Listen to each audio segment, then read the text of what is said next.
Hello, hello, hello. Hello out there in podcast land. And welcome to Singularity Shadow Season 2.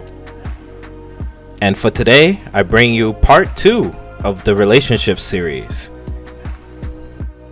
Got a bit more diversity here in this episode, an even larger panel. A mix of people in various stages of the relationship process, from single to married.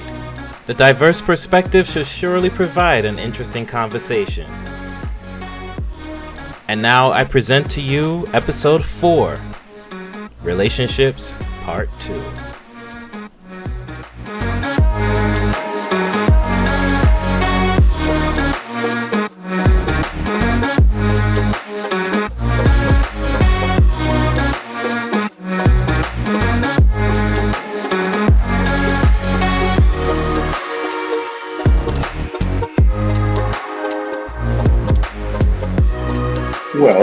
Hello everybody. My name is Levon. I am divorced as of the last, I'd say, year and a half or so. I'd say that we're divorced, but are better friends than we are partners. If that makes sense. But we're amazing co-parents together. So I am at a point in my life where it's dating has always been something that I have been really looking forward to because I am an introvert and to meet new people and to be out, especially during COVID time, is really not the wisest thing. And to be newly single at the beginning of a COVID time also gave me my little shell. So right now I'm still sitting in my shell at the moment. So nice to meet everybody. Hi. So I'm being called Missy for the night. I am newly married, just 2 months. So I have been single for a long time, or not necessarily single, but in relationships, out of relationships. Of course, being just newly married, happily married. Well, congratulations. Thank you. Yes, congratulations, yes. Yes, congrats. Thanks. Congratulations. I'm Empress. I guess my relation status is in a relationship. I've been in a relationship for the past 3 years, and that's my best friend, and that's what it is right now. I'm Serena. I'm divorced, and I'm also in a co-parenting situation. We're much better off as friends, and yeah, dating has been interesting, and I'll just say that. And you all know who I am. Like Serena, I am divorced. No kids, so no issues with co-parenting. I only hope that if I was to be in that situation, I would be lucky to have somebody that, I can easily co-parent with. But, like Serena has said, my dating experiences have been very, very, very interesting. Yeah, it can be interpreted so many ways. Yeah, It sure can. So, and I probably touched on this before in the previous one, so forgive me, Serena, if I kind of backtrack a little, but these guys wasn't here before. So, But what would you say is the most interesting situations you guys have found when you were trying to choose your prospective mates, or currently trying to choose your prospective mates? All right. So something that I always because I grew up in a household where I was in a single mother household, strong Black woman, raised with I had 3 sisters, one older sister, 2 younger sisters, and I always seen the plights and the struggles that my mom had to go through growing up because of the fact that she was that strong woman and the only woman, really the only parent that I had. So seeing that really shaped my mind in what I should do when I get older and finding a partner, finding a person that I'm going to spend the rest of my life with and also have kids with. The thing that I didn't take into account is really getting to know the person that I was going to be with long term or even have kids with before we actually had kids, before we actually went down the marriage route, actually becoming friends before we actually became partners. My mindset now where I am with I'm with myself. I am comfortable in my own skin, and also being able to understand that the partner that I want to eventually be with is also going to feel that same way about themselves and want to build themselves up so we can all grow together. So that's kind of the mindset that I've been set at. And when I eventually start looking for an official partner long term, because even though I'm old, I've been in a long term marriage, and right now I'm still breathing. So I feel like I just need to make sure that the person that I am going to be with is. I'm not saying they have to have three master's degrees, and condos and what have you, but they do have to want to aspire to grow with themselves because I want to grow with myself. Sorry, I'm laughing because of something that I said in the previous episode of this. Because I mentioned how one of the things that I've been looking for is someone who is at, preferably on a master's level, but I would, date someone with a bachelor's, but probably not below that. And that's why I was laughing. So I guess I'm a little overly stringent on that. And then we had this conversation yesterday, man. Like it really comes down to if you're helping your partner build themselves up as you're building yourself up, that's what teamwork is. It makes a dream work, man. What's wrong with dating somebody who doesn't have any degrees? Exactly. The same point that I brought up in the last episode. What I said is that you're blocking your blessings. You shouldn't be so stringent on, oh, if I have a master's degree, they need to have a master's degree. We have to realize everyone isn't meant for school. Everyone can't follow the same track. Some folks are better skilled with their hands and they have other talents where they can be extremely successful with. For me, my biggest turnoff is the lack of drive, the being complacent. I'm not, you don't have to have a master's, you don't have to have a PhD. Bare minimum, you need to have a job. Let's start there. Start there, okay? Have a job. And then let's talk about, your dreams, your aspirations, what you see yourself doing, short term, long term, and what is it going to take to get there. And, having support where someone is going to be encouraging and just, doing everything that they can to help you get to where you need to be. That's the ideal thing that you want in a partner. Someone who just understands and who will support you. We all have dreams. I do believe that at a point, sometimes you have to reevaluate those dreams. Like if you're pushing 40, maybe being a rapper is not a good idea. You might want to find something else to do. Let's let's reevaluate. But still, I don't want to be a dream killer, but you also want to be realistic. Bills are real. Definitely agree with you. I will say that 2 Chainz didn't find success until he was like 42. But at the same time, there you go. He has a degree, and he actually went to college, played basketball. So he aspired also aside from being a rapper. That was his side job, and he had something to fall back on. Exactly. But like I was having this conversation with you yesterday. Like if you have a master's degree in psych and she has her a master's degree in engineering, and you guys are sitting at the dinner table, you guys aren't going to be talking about the same thing or have all the same interests. And at some point, you're going to be bored with each other, and it's going to your degree is going to be sitting on your wall, but at the same time, you guys are having extremely dull conversations about things that neither one of you guys are interested in.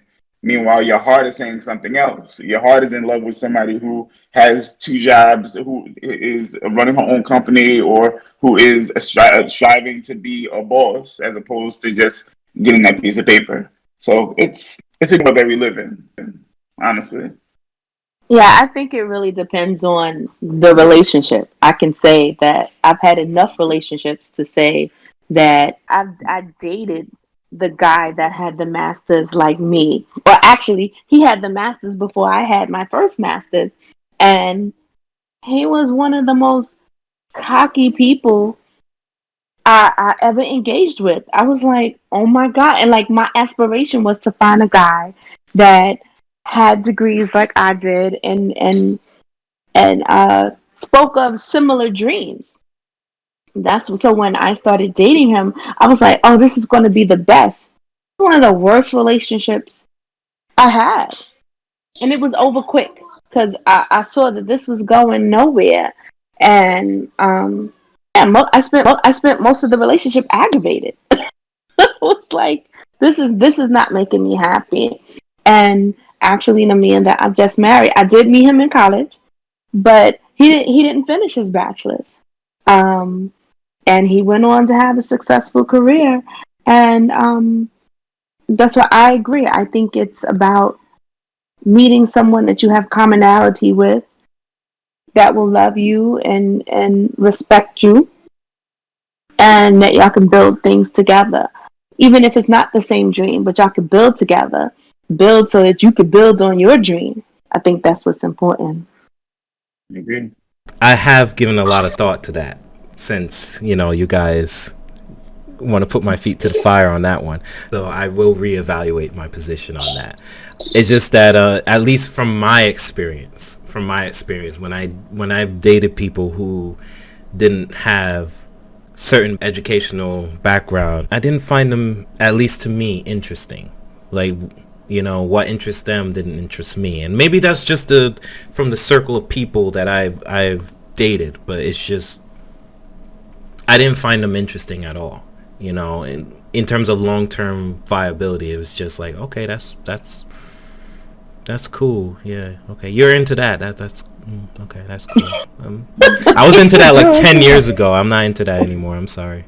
Like, Well, again, it really comes down to vibe. Like, I'm a Taurus, so I'm very much entrenched to my earth, and I literally can just feel like it. Again, this is why dating amongst the corona is not the best thing, because like I can't physically be in a person's presence or like really vibe with a person face to face. I'm doing all this online stuff, and like I've never been attuned to online dating. I've never really wanted to go down the route of meeting the person that I want to have dinner with over the phone through Zoom.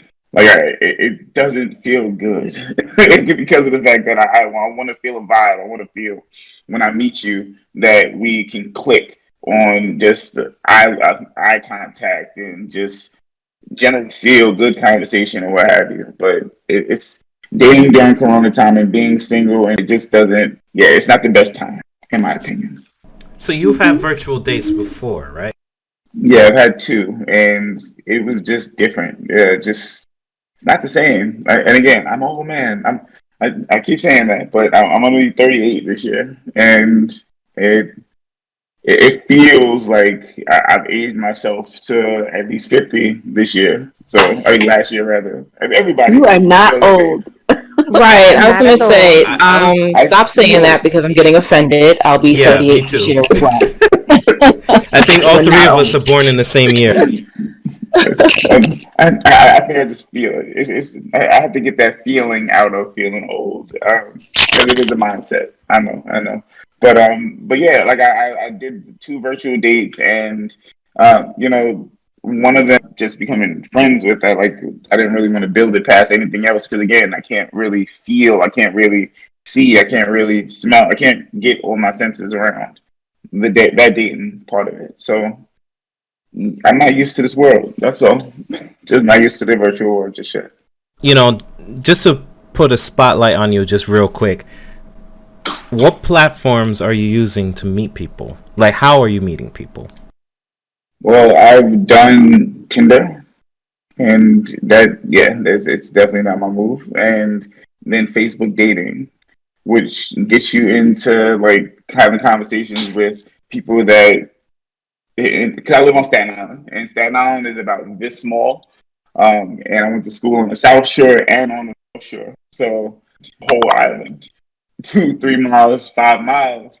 I know their friends, their family members, their cousins, possibly their just everybody. So it's like, yeah, it just those are primarily the two that I've been using, and I don't really want to delve into like going into all these other platform. Because again, I'm not used to any of those things. So like you, I do online dating, and I mentioned this in the last episode, but I do online dating because mainly because I did it before Corona. I did it primarily because I'm an introvert.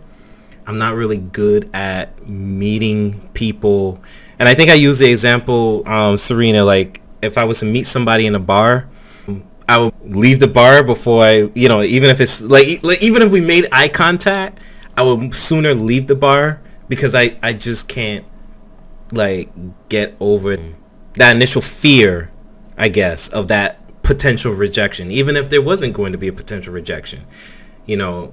But if I saw the same person while I'm on my way out on the app, I was, swipe, and if they swipe, then I'll start a conversation, So, it's just how I function, I've probably been on only a couple of dates that I didn't meet online. Like I actually met them in person. That in the past couple of years, it's actual people that I've met in person. It's probably like literally 2. So it's, maybe I do need to mix that up a bit because I have stories. But yeah, that's an introvert of me talking. I've thought about that from the last conversation and wondered, like, are you willing to put in the work to try to work on getting over that fear? I mean, yeah, because see, the thing is that every now and again I will approach somebody. I have done it. I've done it last year with someone that I was very interested in. I flat out told her I was interested in her. So like, it's just, I don't know. It's something that I just can't really say that I am confident enough to do. But you do something more and more often, you do something more and more frequently, you become confident. So. True indeed. What's up, G? How's it going, G? Welcome. But I do want to ask though. Well, this is to anybody. Because one of the topics I did want to explore, just to bring it more in line with, because the main theme of my podcast is basically black people. And so one of the things I wanted to explore with you guys tonight is your thoughts on your experience with dating or relationships, as a black person, and also your thoughts on and opinions on basically dating outside the race, also dating in terms of, I'll put myself in the fire again, education level, job level. What is it that you look for and what is your expectations, especially on that initial first meeting or initial first few meetings? Because that is something that I think there's a lot of meat there that can be explored, and I feel like I've heard it over and over again, dating outside the race. I had a friend flat out tell me that if I ever dated a white woman, she would disown me as a friend. And I'm like, why? Like, wow. So on the opposite side of the spectrum, like, I don't think you can date black people. You don't have the personality that you can handle a black woman. I'm like, sorry, what? So I've heard it from 2 different aspects. So I just wanted to know, like, what is your opinions on, first off, what has been your experience dating as a black person? Let's start there. Dating as a black person, as an intuitive, mystical, spiritual person, has been funny, to say the least. Because 9 out of 10 times, as soon as a person opens their mouth, I know exactly who they are, and I then give them the opportunity to prove that to me. So it's been hard, to say the least. I've dated outside of my race once. I've dated a white man. It was the most beautiful relationship I had at the time because he was very caring, very sweet, very loving, but he also had an alternative lifestyle that when I found out about, I was like, I don't want to go to jail. I'm too young to go to jail. When you say alternative lifestyle, like, yikes. Was he like a furry? No. He was a construction worker by day and a drug dealer by night. But that's what I thought you meant. Not like your regular nickel and dime type drug dealer, the type that, like a kingpin. close to one. And I'm like, I don't understand. You don't look like one. So that was the first and the last time, but it wasn't bad. At the end of the day, the person that you're meant to be with might be of another color. It might be of another socioeconomic standing. For me, with who I am with now, if you told me when I was 16 years old that I would be with him, I would laugh so hard my braces would have popped off. That's how long I've known this person. And when I started catching feelings for him, I was like, no, no, no, no, no, because we're different. We're from Mm-hmm. opposite ends of the world. He doesn't have any degrees. I have a couple, but he doesn't care about that stuff. He's good at a lot of other things. And like me, he's intuitive, he's empathic, he's good at what he does. It was about finding somebody that was equally yoked, but not in the traditional sense. But on the inside, he's a good person. He makes me very, very happy.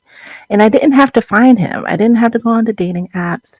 Any relationship that I've ever been in, somebody has like found me, bumped into me, saw me somewhere, and just started, hanging around.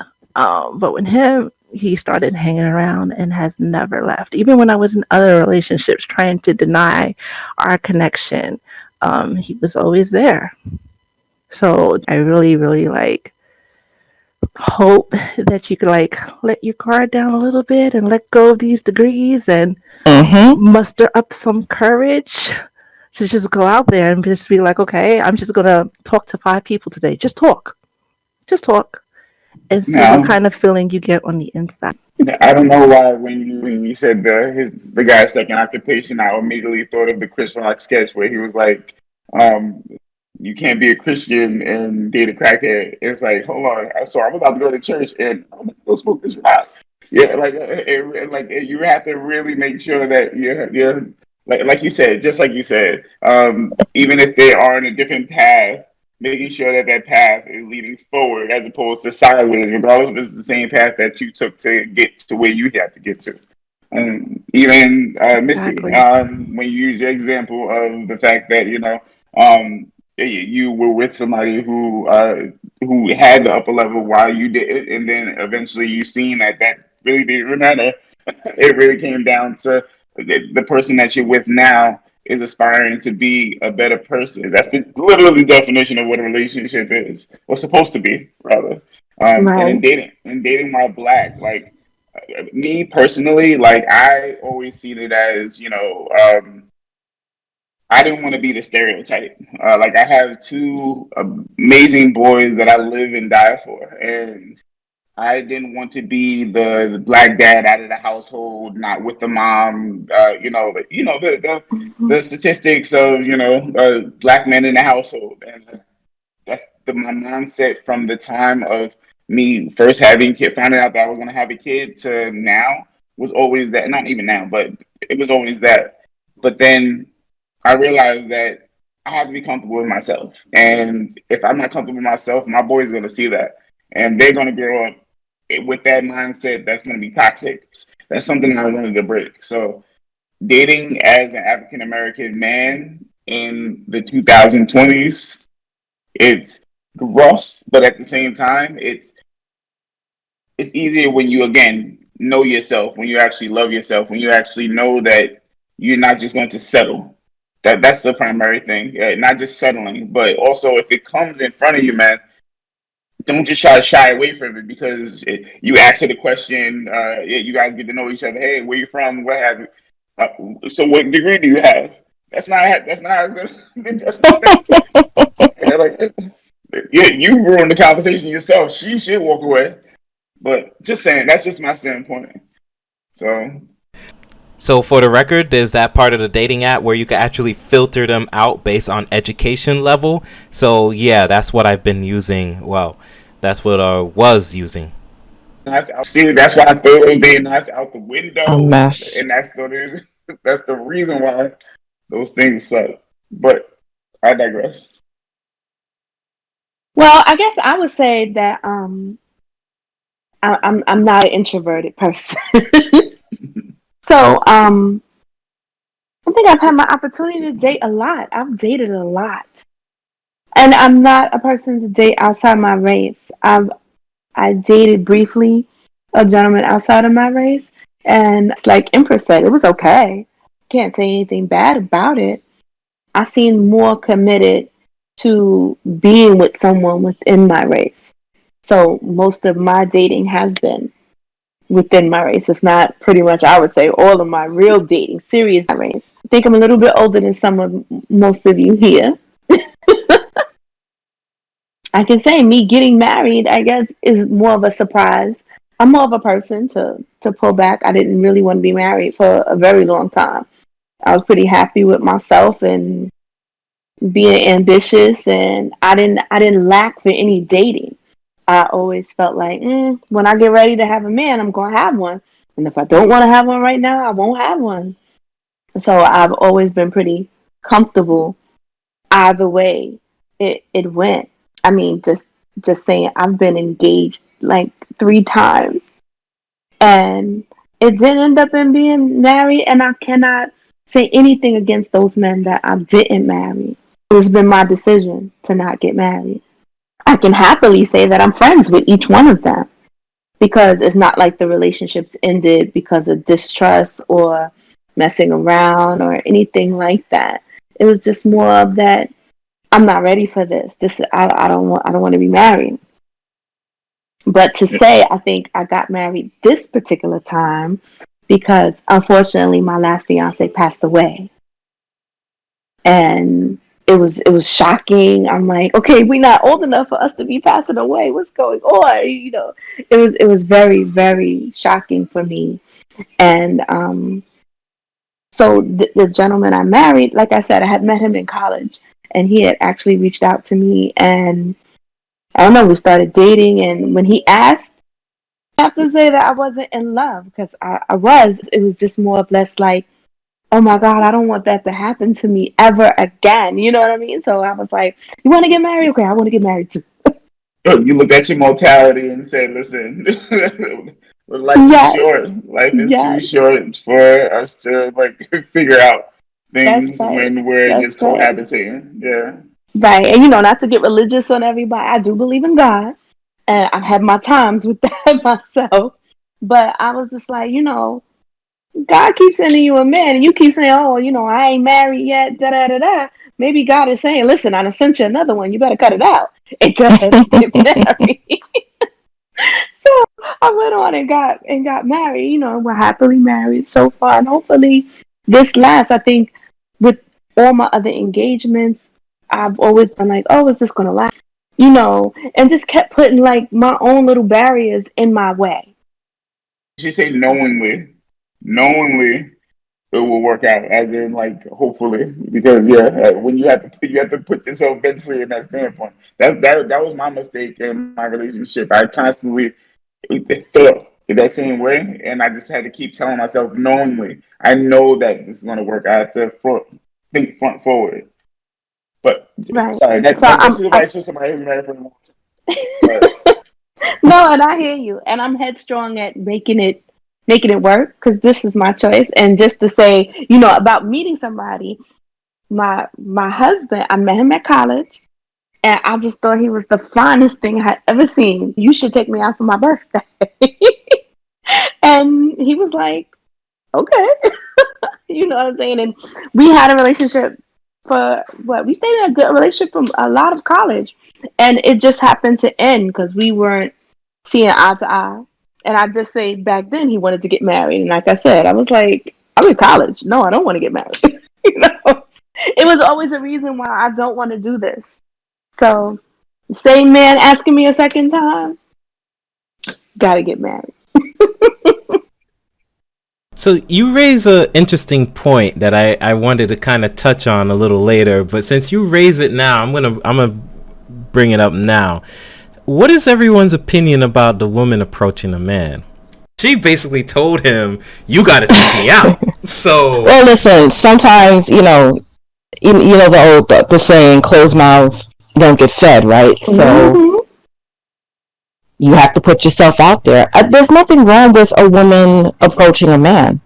You see someone that you like. Listen, we are superficial beings.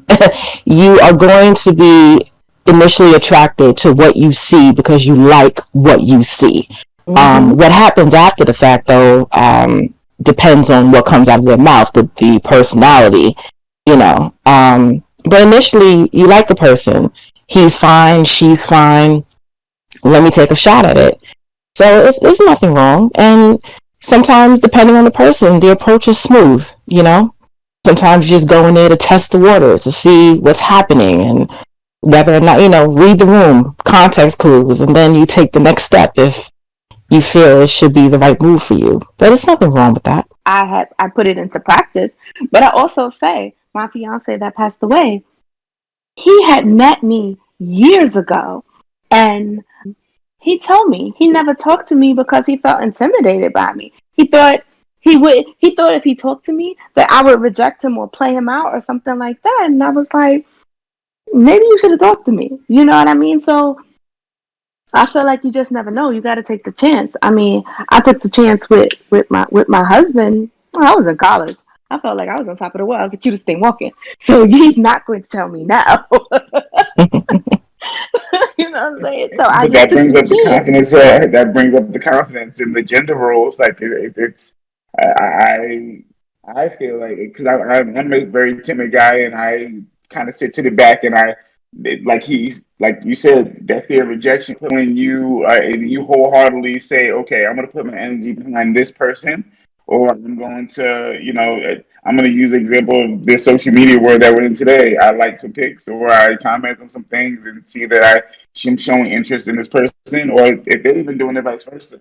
Is that a sign for you to be able to just go in and just try to, flirt? Right, you Or gotta take the chance. I mean, I didn't know him at all. He could have turned around and told me, "Oh, I got a girlfriend. I can't take you out."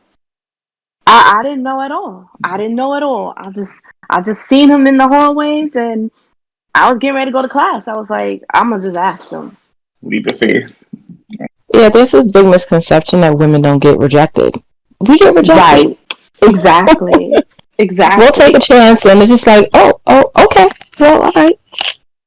So what would you say is like your worst rejection story, or one that you're willing to share then? That where you were the pursuer. Okay. Okay. I don't really have a rejection story, but I can say this. Between me and my current husband, right? When we broke up, right? And like I said, we broke up really because of the differences of where we wanted this to go at the time. But then, like, after we broke up, I was like, damn, I miss my man. So I want my man back. So I went back to him and was like, oh, let's get together. And he told me that he was dating this other girl. I was like, well, damn, you got a new girlfriend already? And he was like, yeah. And I was, needless to say, very peeved off. And yeah, I started acting up. I was young, right? So I wanted to cuss her out. And oh no, you're not gonna be with this chick. She's not as good as me. She ain't as pretty as me. She ain't this. She ain't that. Yeah, I was being real ignorant, And nah, he didn't give in. He was like, "I'm with her. Me and you are over, and We're not gonna be together." And I was just like totally dejected. I was like, I can't believe dude just said that to me, and he wanted to marry me. I was. It took me a minute to get past it. It was just like like every sad love song that came on. Yeah, I was real stuck for a minute because I just couldn't believe that. I was like, this man that loved me, wants to be with me, wants to marry me, and all this and all that. I'm asking for a second chance. I'm saying maybe I am ready, and he would not give me that chance. He didn't leave her to come be with me, and it definitely hurt. It definitely hurt. I can understand the hurt and the hurt that you get from rejection. I had to think. I was like, wait a minute, have I ever gotten rejected? And then I had to dig back in my mind because, those are the type of things that you don't want to remember because it hurts. And remembering it brings up all the feelings again. But to make a long story short, yes, I have one rejection story. It happened in high school. I was 15 when I first saw him and thought he was the most amazing human being I have ever seen in my whole life. I was like, who is that? At the time, I was like a bona fide tomboy, not interested in boys at all. And my friend who went to his school told me, and I was like, okay, that's not going to work. But I still had this crush on him. Eventually, his friends that went to my school found out like 2 years later that I had this crush on him. So they would like kind of like egg me on to like approach him to ask him out. And I'm like, I can't do that. Like, if he wants to ask me out, he knows where to find me because I worked in the mall. So he knows exactly where to find me. Finally, I mustered up the courage at some inner high school function to like, hey, do you want to go out for pizza? He was like, no, you're not my type. And I was like, I died right then and there. I died. But the craziest thing about it is that this was when we were like 17. From the time I was like 18 to the time I left the mall, which is like 5, 6 years later, he would make it his business to like look at the magazines and leave. But then sometimes he would come with his little girlfriend and just prance her around. And I'm like, for why? Mm-hmm. Because he wanted to know if you were still there. Mm-hmm. All those years later? Well, it fed his ego. Probably, because he had a really big ego back in the day. Life has humbled him. I am very proud to announce. Life has definitely humbled him. He is not the superstar that he used to be. Yeah. He's the Al Bundys of the world now? Not quite the Al Bundys, but he's He ain't grown as up. fine as he used to be. Yeah, he's wrong. Yeah. Girl, no, he is still like a looker. But Oh, okay. life... Yeah, I don't want to give out too much information because I know somebody listening to this will be like, high school, and he went to a different school, and he was at the mall. They're going to put two and two together. Yeah, right? It was my only crush, and I felt like this went on for a large part of my early adulthood. Mm-hmm. Stop laughing at me. I'm sorry. I'm really trying to think about a time that I was rejected. I really, if I was, it had to have been more of like a high school, early college situation, the immature stuff that happens. You always have those little crushes and then you get hurt when you find out. But nothing major, in my adult years currently. See, because what I was going to say, actually, like, we're more used to getting the rejection. Men, I mean. Because you asked me when the last time I got rejected? Last week. Like, no joke. The time before that, week before last week. It's tough because it's like, again, like Missy said, like, you don't know the signs. And you think that you are feeding into the signs. So you're getting a like, you're getting the comment, you're getting a inbox, you're getting all this. You're like, hey, we should grab. The world's open back up now. We should grab a cup of coffee. Boyfriend, again, social media. Social media is another thing to where it's like you can post pictures of yourself up and make your boyfriend or anybody that you're in a relationship with public and put out there like that is not the thing that is fitting. So you don't really know until you ask, and then you get the Mutombo block down. So it's tough. Tough. And this is why it's hard for me to approach people in person, because when you get shot down in person, it's like someone took a shotgun to your chest. Like, I don't think you understand. It's, at least on the apps and the dating and like the virtual stuff, like, at least you could say, you know what, you could delete the person, don't have to see them again, it's easy. But when it's like face to face, that's a memory now. Or if it's someone that's in your orbit that you see frequently, now you have to figure out how to maneuver now. Because if this particular person's on this particular block, maybe you don't walk down that block anymore. Or if this particular person goes to this church or this school and you're trying to get to class or trying to get to service, now you got to figure out how you're going to maneuver around there. Or if you work with this person, do you go to their office anymore? Or do you avoid them? Or, because it's seeing them as a constant reminder of that rejection, and you feel it. You do feel it. You get what I'm saying? Like, it's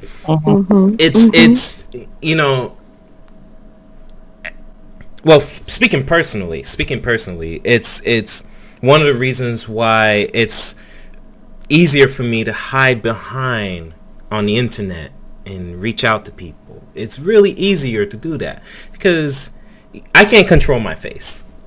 You shoot me down, it's gonna be all over my face. Be like, what?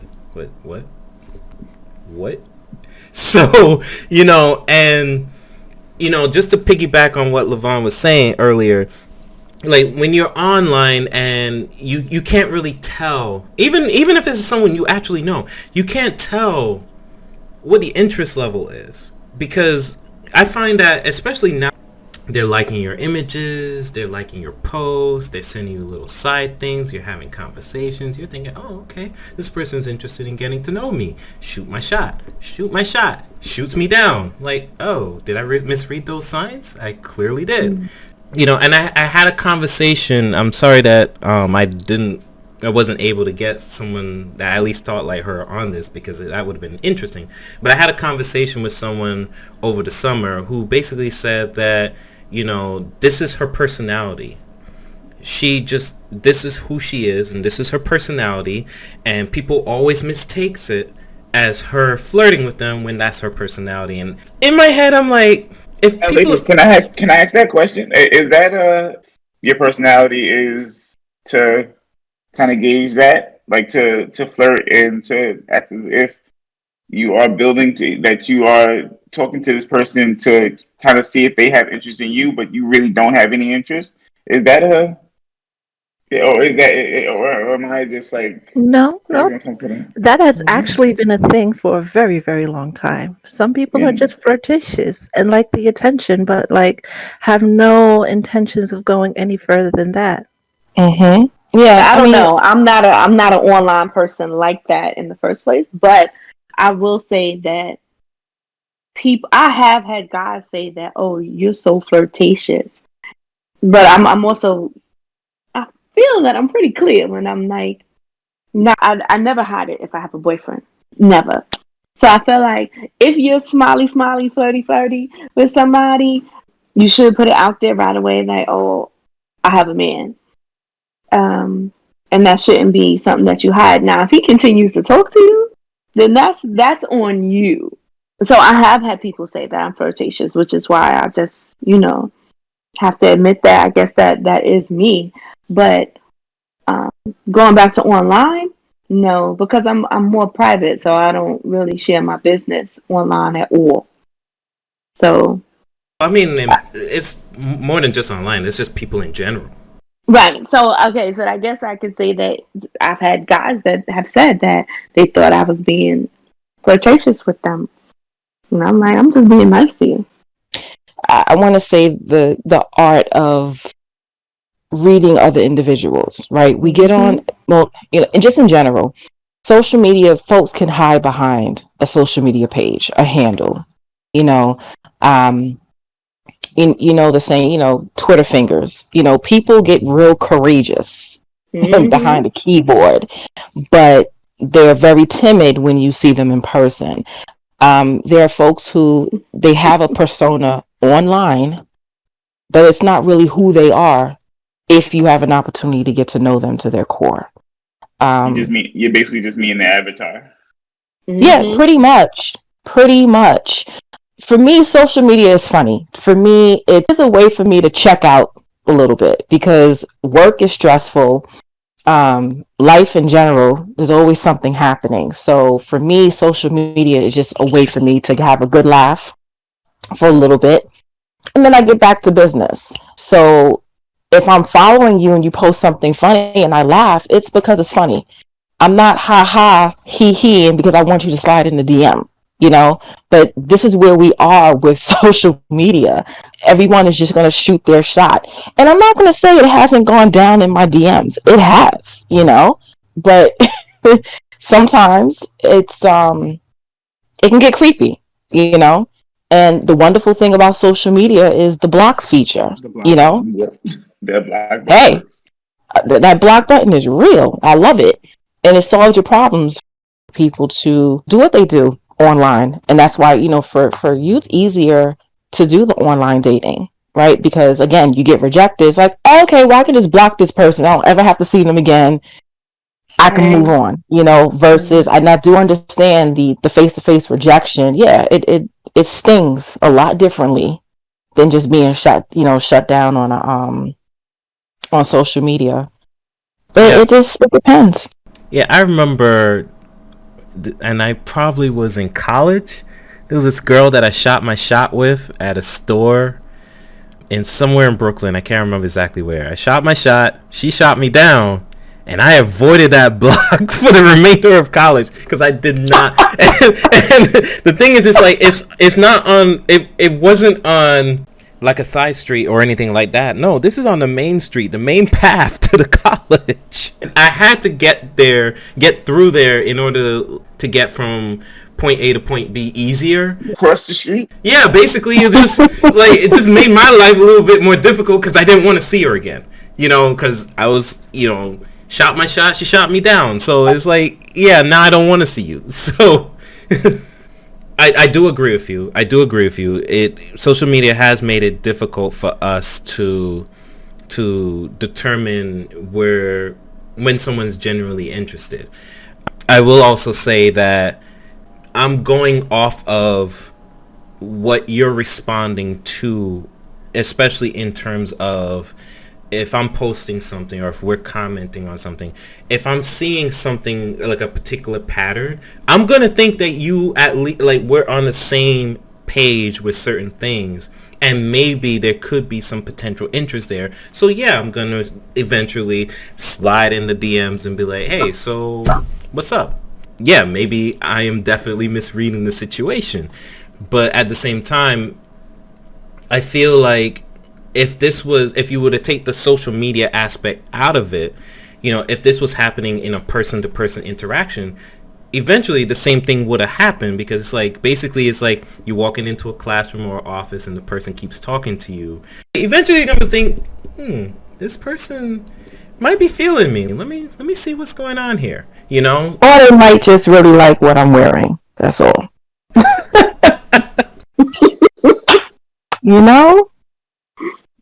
But you won't know until, or rather they won't know until they shoot the shot, right? Oh yeah, that too. That's my point. So, as a guy, I'm a visual person, so, and I think as girls we visual too. Absolutely. Yeah, I just think y'all are more in denial. That's my personal take on it. Whoa. Denial what? What? No, I gotta have an attraction for him, or I don't want to deal. Exactly. Why would I if I'm not attracted to him? If you're not coming with, because just like y'all want to feel like, oh, you proud of what you got. Like, I don't want you to be like, oh, why is she with him? Listen, at least get a shape up or something. You know what I'm saying? Like, no. So, no, I think we visual as well. I mean, just because the guy is talking to you, like you're expressing, don't mean that you want to be with them. And so, although we might get spoken to more than a guy, it doesn't mean that every guy that's passing by that talks to me, I'm going to want to talk to them. Not at all. Just because I'm nice, because I'm not one of those women, like, even when I was younger, right? That, if you say hello to me, I'm going to say hello back. Like, I ain't got no reason to just walk by and ignore you. And those women that choose to take that practice, I'm not even saying nothing against them. But if you say hello, I'm like, hey, I have no problem with that. But on the flip side, okay, I said hello. That don't mean that I want to spend the next 20 years with So she's right. Yeah. Like, so my mother taught me not to be rude. But I don't want us to get married. Okay, so then, all right. So, what are the signs then? What would you say are the signs that show that you are interested, even before the person shoots their shot or whatever? What are the signs that you can say are there? Because, I'm going to be frank. It's not common when a woman goes out there and says, listen, this is what I want. I want you. Take me out. That happens what? Not too often. Yeah, that's very rare. So what are these hints? What is the signs that you can share that give men insight into saying, you know what, I'm misreading this situation, or you know what, I am not misreading this situation. She's interested in me. The person shows interest in you, something that's specific to you, or they ask the big question, have you eaten? They ask questions about your well-being. Besides just liking pictures and liking the things and responding to posts and giving those short one-word answers, they're like, okay, how did your day go? And they are really listening. They're not like, oh yeah, okay, yeah, sounds good, yeah. But they really sit down and listen. That person is interested. Yeah, there's genuine interest, but I don't know. I'm just thinking about my own experiences. It varies. Yeah, I'm It gonna it say the varies. same thing. I agree. It varies for me because uh I'm okay. I'll be honest. I have a friend that I've been friends with since kids, and I do know that he likes me very much, and I am not interested in that kind of way. But because we've been friends for so long, I will ask him, "Did you eat today?" Mhm. I will That's ask different. those inquiring questions, right? But like I had a girlfriend say to me, like, "Don't you think at times you lead him to think you're interested?" I was like, "No, I care. I care about him. Doesn't mean I want to be his wife." The fact of the matter that you are married already and you are somebody's wife right now, so that literally like the end of the conversation. That should end it, right? But I Yes, no, mean, I mean, no. But let me say this: he's known the times I've been engaged, that I've been in relationships, but you and never finalized the deal until now, and that's a sign of out of well, respect right hopefully there. it'll be over. I haven't spoken well, to him. isn't there a song that says what your man got to do with me? Unfortunately, there is. Mm. Oh, But I mean, I guess I just say that to say that it's not necessarily. I think it varies. I definitely agree. I think it really just varies because I'm not asking him to go out with me or come by or anything like that. We're just friends. People I care, but I'm not interested in dating. I think at one point, many years ago, we had like a time frame that we were spending a lot of time together. Like, I was working at the mall. Funny enough, you said that. I was working at the mall. I think we all had our spend there, right?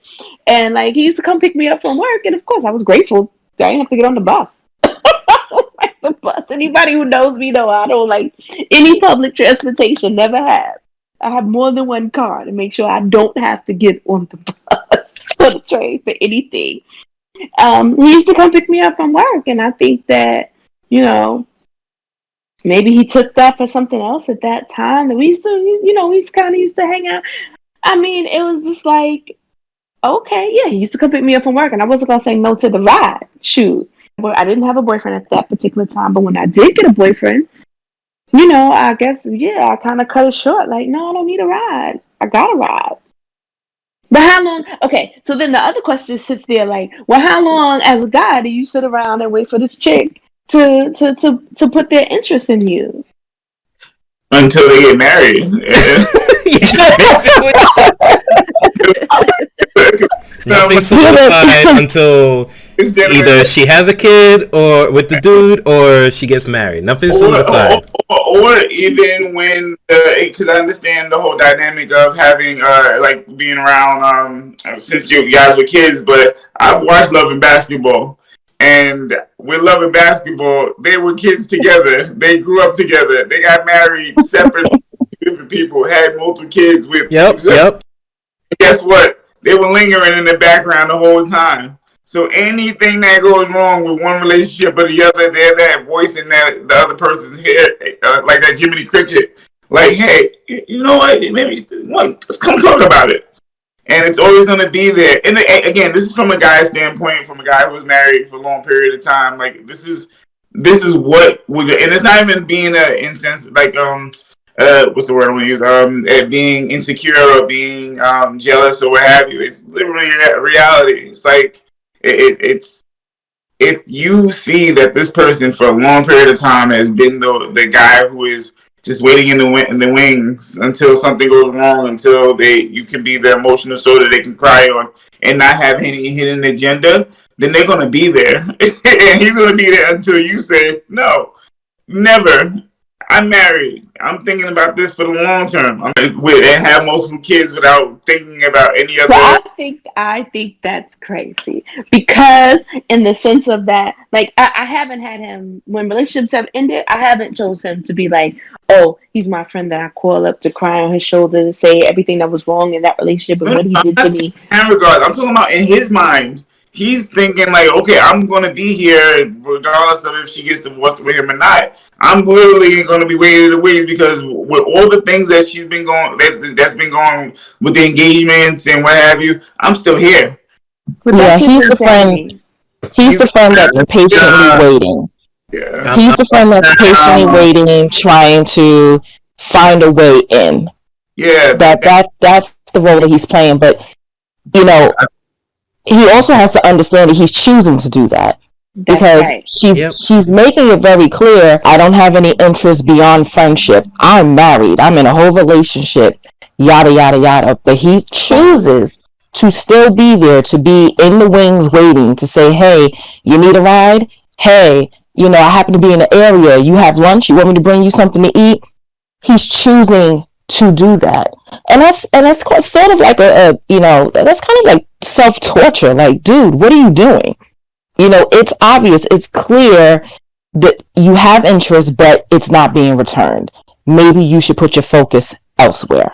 From the outside looking in, I've seen this. I have seen this, and I'm always baffled. Like, are you not getting it? Yeah, it's like the nice guy syndrome. Nice guys finish last type of thing. So Super last, because what? yeah, Like she said, he's choosing to put himself in this position because I'm clear, like back when he used to pick me up from the mall, right? So, okay, we were like 19, 20 at the time. This is about 20 years later, people. 19, no, I thought you meant like 16, first job at the mall. 1920 is grown up. Look, you No, good. no, no, no. I mean, no. We met. Yeah. Well, that's what I'm talking when he used to pick me up from the mall. But because that's when I worked at the mall, like in college or whatever. I'm joking. But no, I knew him. I knew him since I was like 11. But I'm saying like this is 20 years later. I didn't had a kid. I didn't adopted some kids. I Be didn't. careful with that. Be careful with that because I've seen it with my own eyes. Men who are 40, 50, 60, still trying to go over 70, have a wife and say, yeah, I only married her because I couldn't get her. But as soon as I could get her, I'm going to leave her. And I'm like, dude, you're 70 years old. Oh, Jesus, but that's scary. I'm Caribbean not. men for ya. I have in the past broken up with somebody because someone I was interested in became available. I'm beginning to think it's a Caribbean thing. It just might be. It might just be like that first love that imprints on you. That no matter what that person goes through or who they're with, you're going to be with them and you're going to wait it out literally until the day you die. Oh God. Well, I've seen it too many times. I hope, and it's funny that you say a Caribbean thing because he's Caribbean. How did I know? See? How did I know? See? I love my Caribbean people too. I know them too, and I know them well. And the men, once they're fixated on something, they're fixated on it for life. A mess. I wouldn't say for life, but at least until you get something definitive. Yeah, you don't learn though. Y'all a mess. Yeah, I'm like, and I guess there was reasons to be around. Me and his mom is in the same organization together, sister organization. So it's like, there was reasons that we kept, even when I put distance, that we kept coming back and seeing each other, whatever. Basketball. I'm just like, I don't want it to be that nice guys finish last, but it's just like, it's just not going to happen between us. And I always wish them to have the best. I even said to them one time, I said, this is not like a fair relationship to you. I'm your friend, but you seem like you're always pushing for more than that. Have you guys ever gone on any double dates? On any double date. All right. Mostly because I wouldn't want my man to feel like, yo, this man across the table is looking at my girl. But that's the way you would feel, right? If you go out on a date with somebody and you see the guy across the table, like, too concerned about your girl, you'd be like, well, what's going on? Like, Or that I need to step my game up. No, don't need even to start. test my right. I was gonna say I don't need to test my man like that. That's Unnecessary unnecessary. issues. Unnecessary Exactly. issues. Very unnecessary. Let's not do that. That's so messy. Exactly. Wait, so y'all saying you don't test your man? What for? That's childish. No, yeah. I think that's. I think maybe that's, the whole testing. Maybe it's an age thing. Maybe, when you're younger, you're young and dumb, right? So you're just going to do the stupid things, and hopefully you're paying attention, you're learning the lessons, you're applying them, and you strive to do better. Right? So at this stage, right? So at this stage of my life, if I have to test you, like, listen, I've been through school. I'm done taking tests. And I'm not trying to test you, right? No. If we can't just communicate and be honest with one another, then we're wasting each other's time. Me personally, I have zero tolerance. I really do. And maybe that's why I'm still single, right? Because I'm so quick to dismiss. I lose patience. There's nothing wrong. Don't settle. Yeah, no, and I'm not, so there are times when I'm like, oh man, especially around, Valentine's Day, but then at other times it hits me and I'm like, I like being single. I like not having to think about we. It's me. I'm going to do what I want to do when I want to do it. But yeah, if I have to test and play games with you, then it's a waste of my time and I'm done playing games. That's right. I should not have to test you. It's either you want to be with me, and I'm not really a hard person. Like, I don't care you think that girl's cute over there. I ain't got no problem. Like, yeah, she cute. But that doesn't mean that you should be running over there to talk to her or nothing else like that. And the same on my side. Like, there's tons of attractive men out there. There's always going to be. I like looking at men, for a matter of fact. Like, I love men. Like, most of my friends, close friends, are guys. You know what I'm saying? But maybe that's because I went to a high school that was mostly boys. You know what I mean? So, maybe that's the way the dynamic of my world just happened. But I happen to like men. I like talking with them. I like socializing with them. I like bullshitting with them. Like, y'all make me laugh. You know what I'm saying? It's okay for me. And yeah, I like men watching. I love black men. I think a lot of them are attractive. You know what I'm saying? And I don't have no problem with looking, but that's it. Bring my ass home. Point of going down the path, especially again, if you guys are in a committed, mindful relationship that understand that it's a team. It's right. I'm putting it out there. I've actually been married twice. I've been married and divorced twice. I got married at 18 to a 32-year-old when we were finding out that we were going to have our first child. So, like, in both standpoints, it was I didn't get to know the person, who they are, and what they're about before making that commitment.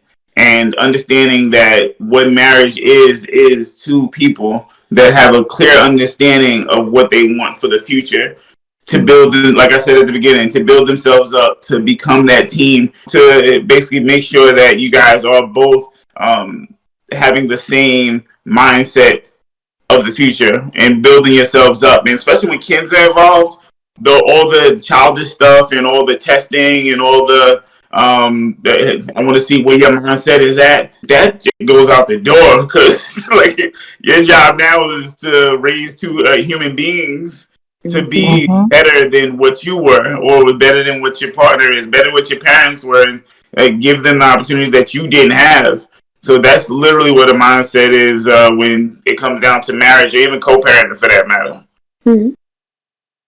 No, definitely. I know that for me, just reflecting, I've always said I didn't get married to get divorced, right? But that was the eventual outcome. When we separated, yes, I was upset. You go through the emotions. You're crying, you're angry, I hate him, fuck him, all this other stuff. And then I got to a point where I said, okay, at some point I'm going to have to get over all these feelings, because we have a kid. Maturing and realizing, okay, should I get into another relationship? Should I have the opportunity to marry again? These are things I'm going to do differently.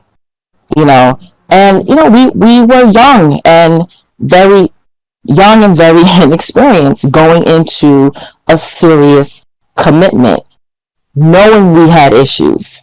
If I could do it all over again, would I make the same mistakes? No. But then again, I'm glad that I went through it because it taught me so much.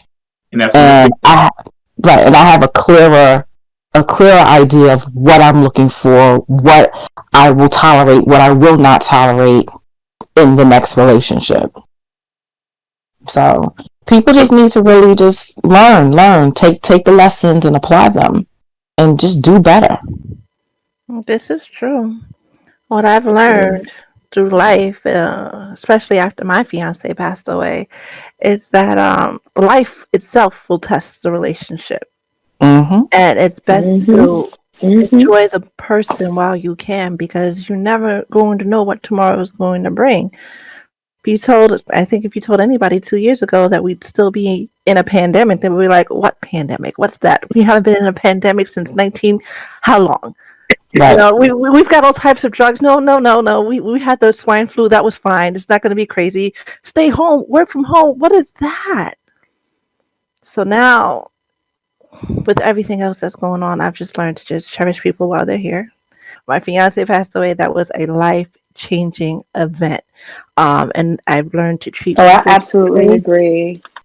I've learned to appreciate my relationships differently, and I've learned that when it comes to looking for a mate, I don't know if it's different for men, but for women, I feel like your mate finds you. And it's not going to be visually who you dreamed your Prince Charming was going to be coming in on the white horse, if that was the thing you believed in, but it's definitely going to be somebody that satisfies your soul. And I'm not going to ruin that trying to test and play little games and trying to figure out. We've got aging parents, we've we've got things going on that we've got to put our heads together. Like, he knows I'm attractive, I know he's attractive, I know other people are going to look at him, other people are going to look at me, and that's just what it is. But it doesn't affect the relationship, and it shouldn't. And that comes with the strength of the relationship. Like you said, some women, a lot of women think, they already have the plan. They already know that the knight in shining armor is going to pull up and make sure that they drive away in the trusty steed. But men really feel like, I guess it just depends on where you are at in the world and where you're at in your age, like or even not even your age, because that's nonsense. Where you're at in your experiences. Like if you Right. you've done it all at 20 years old, because you've lived the independent life of having your own place, and you've had multiple jobs, have your degrees, and you've done the more things than most 50-year-olds have done. You feel like you're ready, So it again comes down to experiences, but it is true that women do mature faster than men. So and it's not even an excuse; it's the literal scientific fact. So to make sure that you are getting the person that is already on the level that you're at, or even close to it, to where you guys aren't wasting time, that's always the tough thing too. So it's just tough. I don't know. Sorry. Yeah. I'm just going on a mental. But going back to what you're saying, that signing your soul knows. I was just earlier was talking with my mother. I was talking about my girlfriend. Some things gotta get off your chest and vent. But she says to me like, "Oh well, you really haven't dated," and I was like, "Yeah, I did. I kind of did date." But the reason why I'm with the person I am now is out of all the women that I've been with, and some were fun, some were, I would say one should have kept it the way it was, but anyway, with the girlfriend I have now, it's just the reason why I chose her is that I saw a future. The other women, I didn't really see. I just saw it to a certain extent. Mm-hmm. Well, the one I'm currently with right now, we've been together for about 14 years now. Yeah, you guys came to my second wedding. Yeah. You guys have my second Yeah, it's wedding. been a minute. Yeah. Yeah. Yeah. So with her, 14 I years. saw the picket fence. I saw the kids. I saw the marriage. The other girls probably saw like 2 years ahead, but that was about it. So it's once, like you said, once you know of that person, you kind of feel and know like, yeah, this might be it. Yeah. And you guys make a cute couple, man. It really just comes down to, again, just knowing vibe. Like that, and that's the thing. Again, the world that we live in. You guys met face to face. You guys didn't meet online. It's the vibe. You can't get a vibe without seeing a person, without actually. Absolutely. I'm very big on energy. Very big on energy.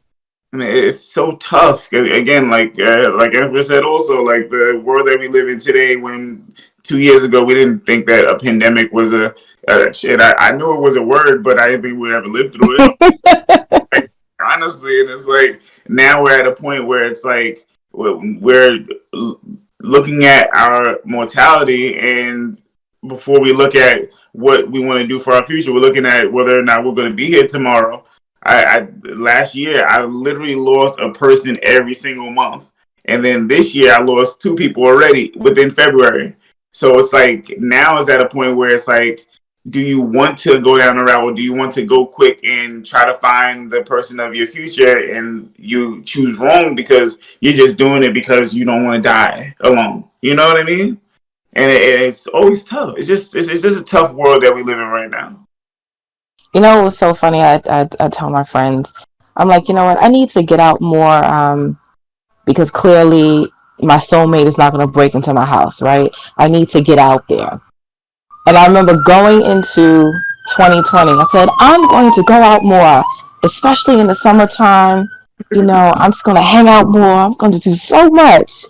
Jokes on me. Universe Rona, was like, right? You're gonna do what now? I'm going to do what? You know. But you know, still, I'm hopeful that soon enough, you know, we can go back outside and breathe raw air.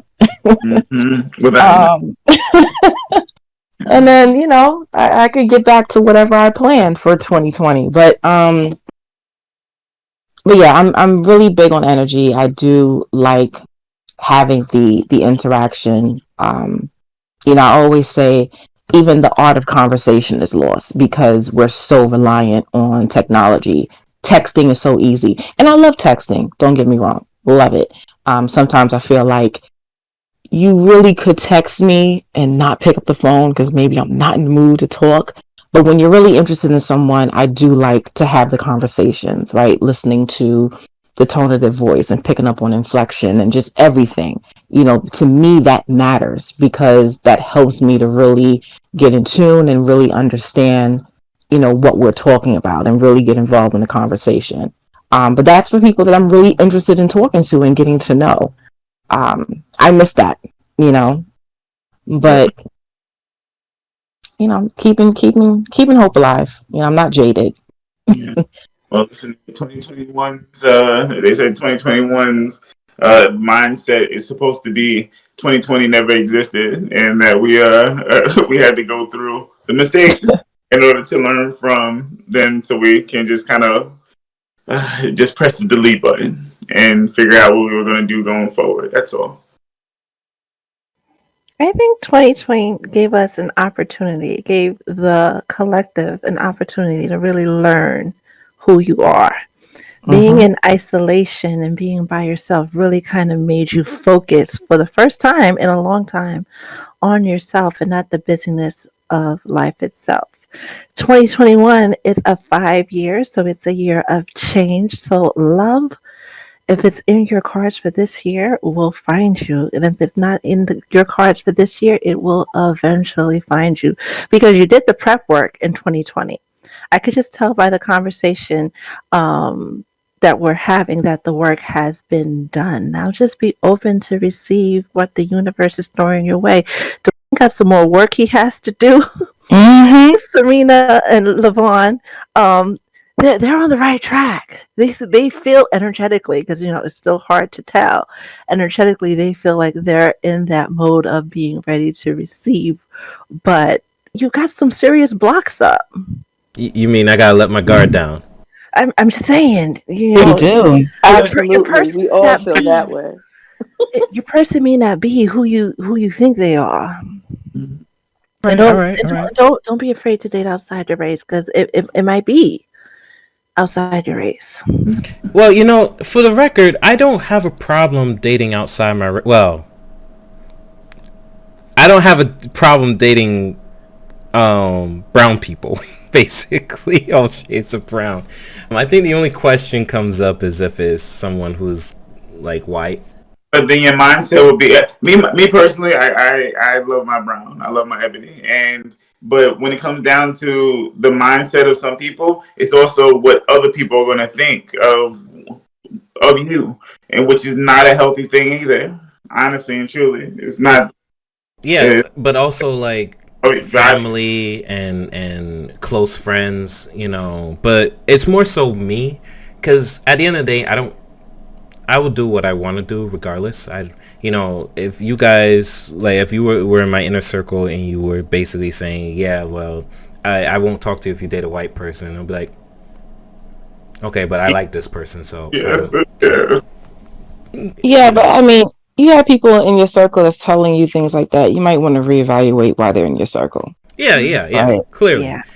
Preference is preference. Me, I've never dated outside my race. I've never felt compelled to date outside of my race. But then it's also the fact that, I'm cognizant of the fact that I'm around Black people all of the time. So you're going to date and deal with people, who you're around the most, right? If I grew up in a more diverse neighborhood where I was around a bunch of white folks and Asian folks, then it's possible that I may date someone outside of my race, because that is who is around me 24/7. But it also just comes down to your comfort. And the bottom line is, you're going to be with someone who you're comfortable with, who makes you feel good, who again supports you. They exhibit all of the qualities that you are looking for. When you start to pay attention to that,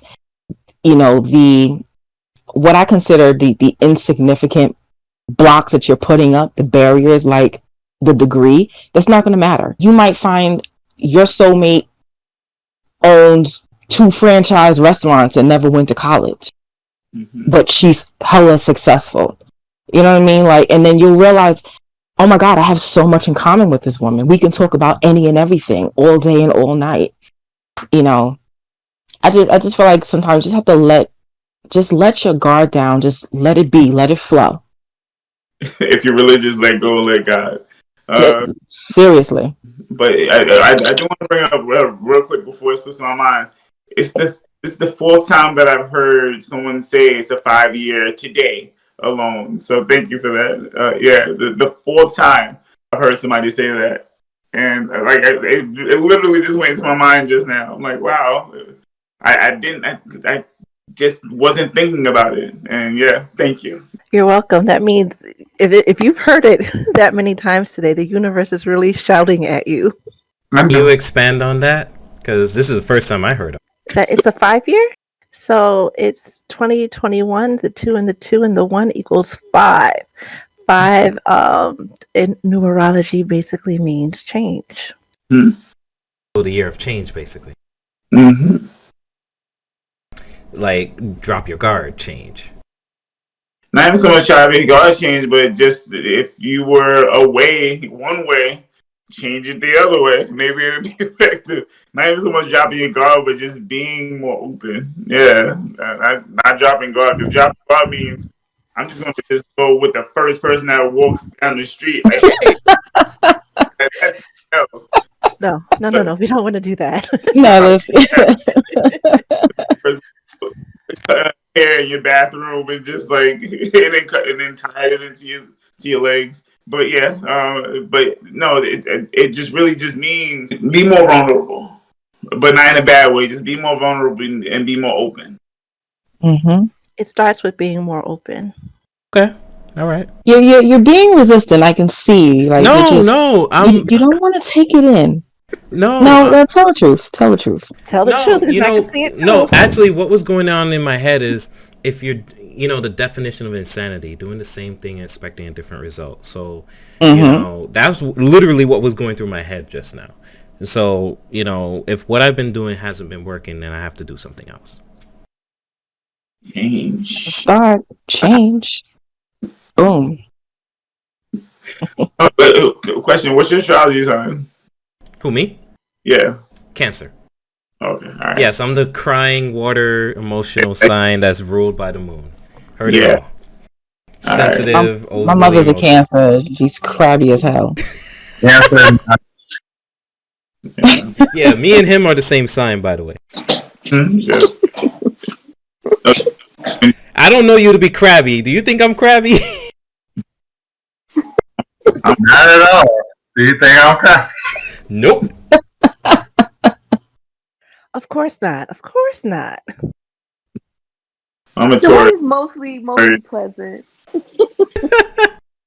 I will say that, the emotional bit is pretty spot on and that's probably where the guard comes up because, I've been hurt a lot, been hurt a lot. So there is a wall, and I'm always cognizant of interacting with people, especially when it comes to new relationships and stuff like that.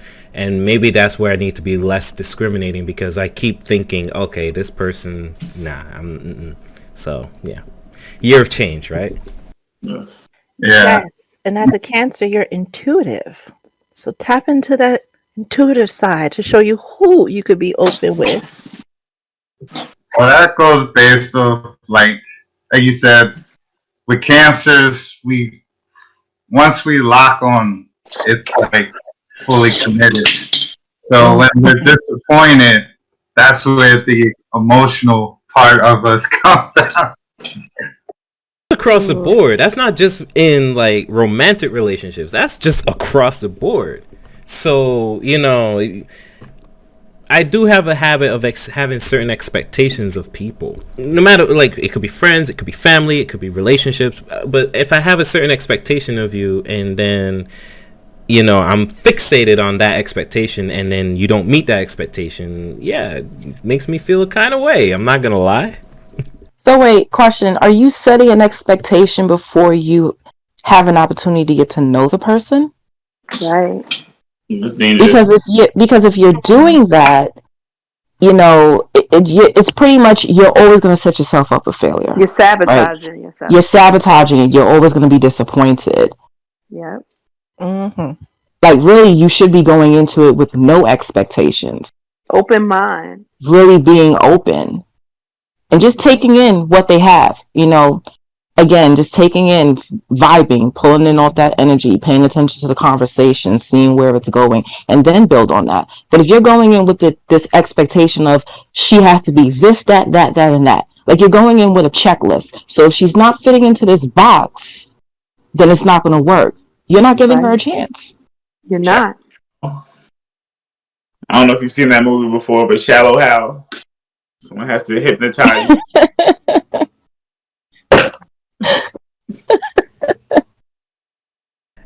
Come to think of it, I think, my experiences in 2020 have, I will actually say that I have had expectations.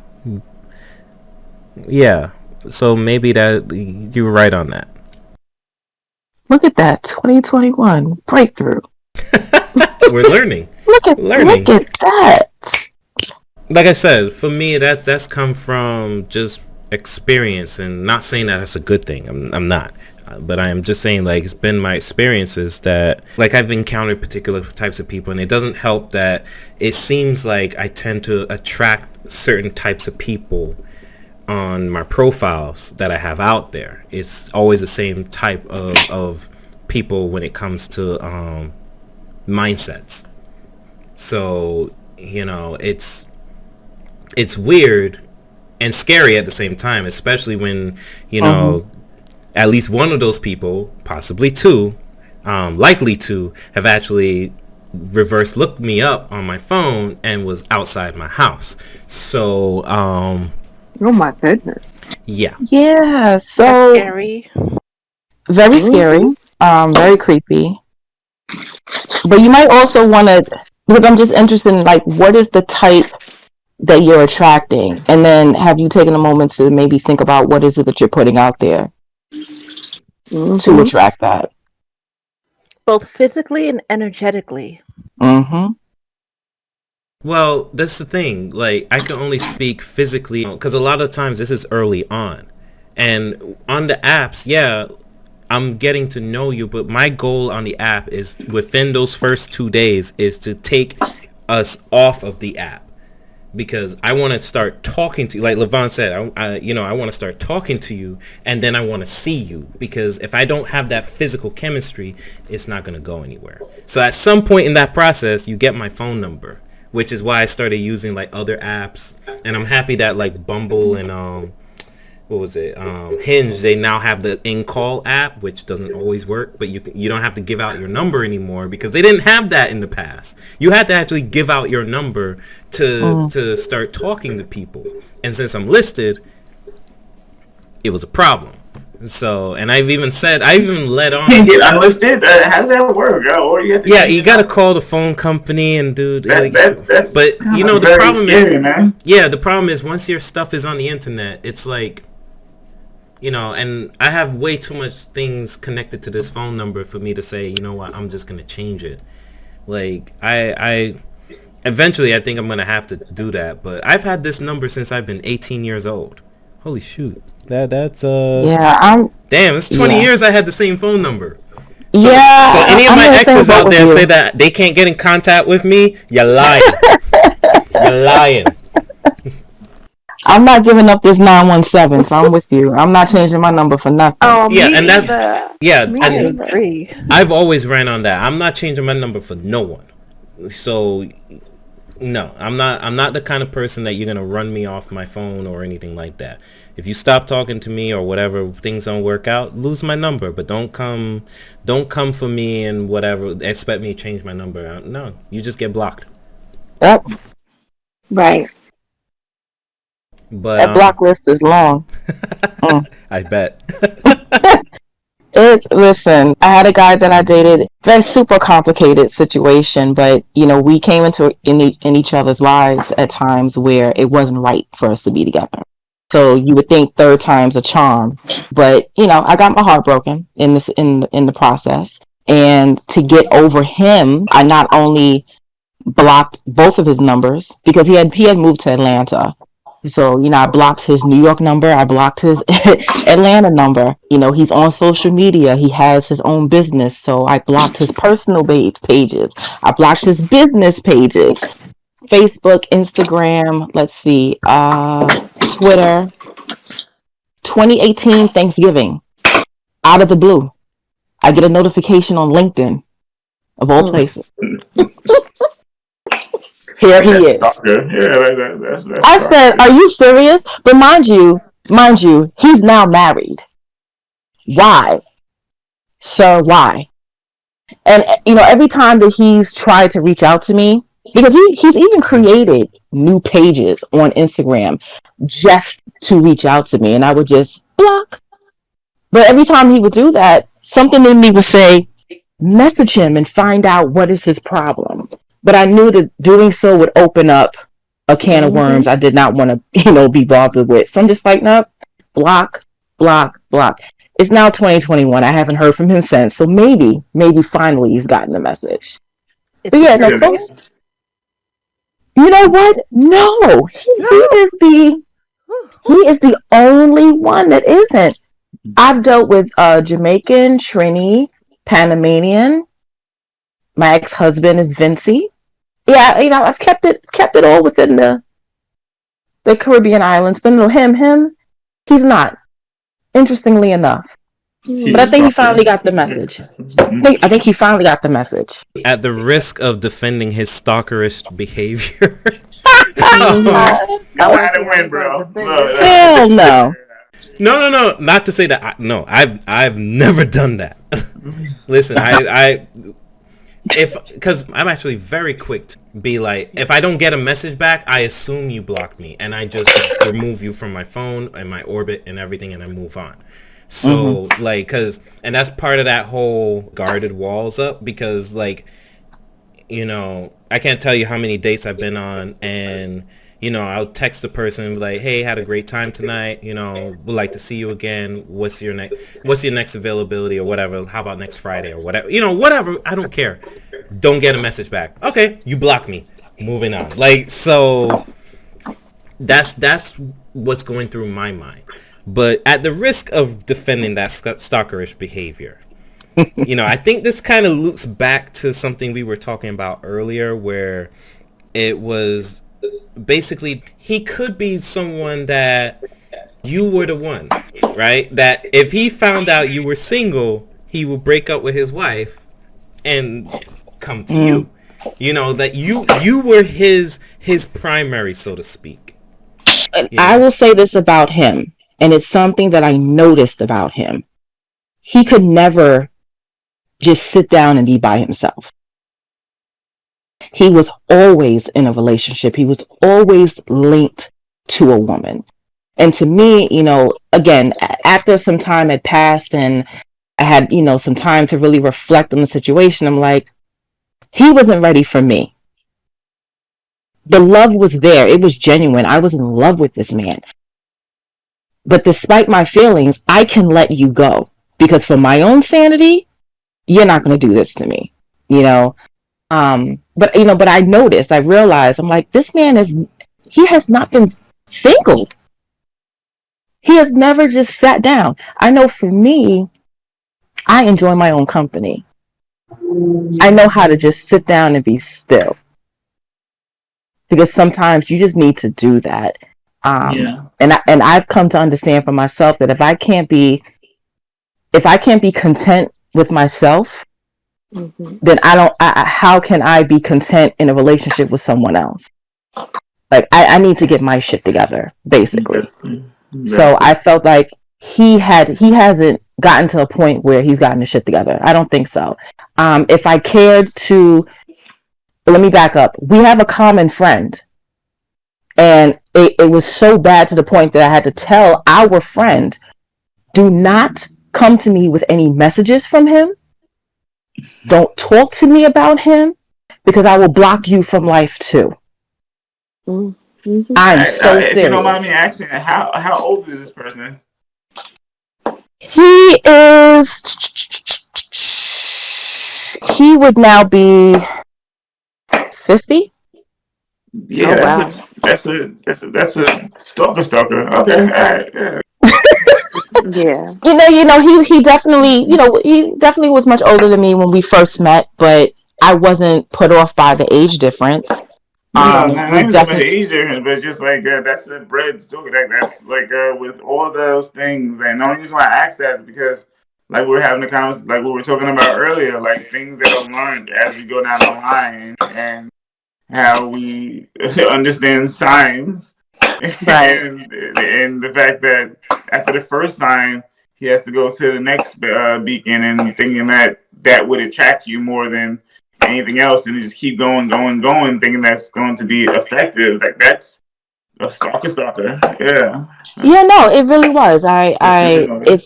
It threw me off. It really threw me for a loop, because I'm just like, okay, you know, after a while I laughed about it, but in the moment I'm like, no, you have problems. You really need some help.